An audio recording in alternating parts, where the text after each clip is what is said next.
Welcome to நோம்புரக்கர் properties. இந்த வீடியோவில் நம்ம சென்னையோட என்ட்ரன்ஸான கூடுவாஞ்சேரி ஜிஸ்டி ரோட்ல இருந்து ஜஸ்ட் 200 மீட்டர்ஸில் அமைந்திருக்க ஒரு south east corner land property பற்றி தான் பார்க்க போகிறோம்.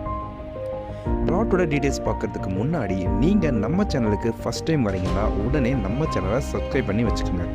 ஏன்னா நம்ம சேனலில் வர ப்ராப்பர்ட்டிஸ் எல்லாமே பார்த்தீங்கன்னா டைரக்ட் ஓனர் 100% லேட்டியாக 0% கமிஷன் ப்ராப்பர்ட்டிங்க. இப்போது நாம் பார்த்துட்டு இருக்க இந்த இடம் தான் நம்ம லேண்டு. நல்ல ஒரு ரெசிடென்ஷியல் லொக்கேஷனில் ஜிஎஸ்டி ரோட்லேருந்து ஜஸ்ட் 200 மீட்டர்ஸில் அருமையாக அமைந்திருக்குங்க. லேண்டோட சைஸ்ன்னு பார்த்தீங்கன்னா 5300 ஸ்கொயர் ஃபீட்டில் சவுத் ஈஸ்ட் கார்னர் ப்ளாட்டாக அமைந்திருக்குங்க. அப்படின்னு பார்த்தீங்கன்னா டிடிசிபி அப்படிங்க உங்களுக்கு 80% வரைக்கும் பேங்க் லோன் அவைலபிளாக இருக்குது. நம்ம ப்ராடக்ட்ல இருந்து பார்த்தாலே உங்களுக்கு ஜோஃப் ஐடி கம்பெனி நல்லாவே தெரியுங்க. அந்தளவுக்கு ஒரு ப்ரைமான லொக்கேஷனாக தான் நம்ம லேண்ட் அமைந்திருக்கு. ஸோ உடனே ஸ்க்ரீனுக்கு நமக்கு கான்டாக்ட் பண்ணி உங்கள் ட்ரீம் லேண்டை விசிட் பண்ணுங்கள். பிடிச்சிருந்தா புக் பண்ணுங்கள்.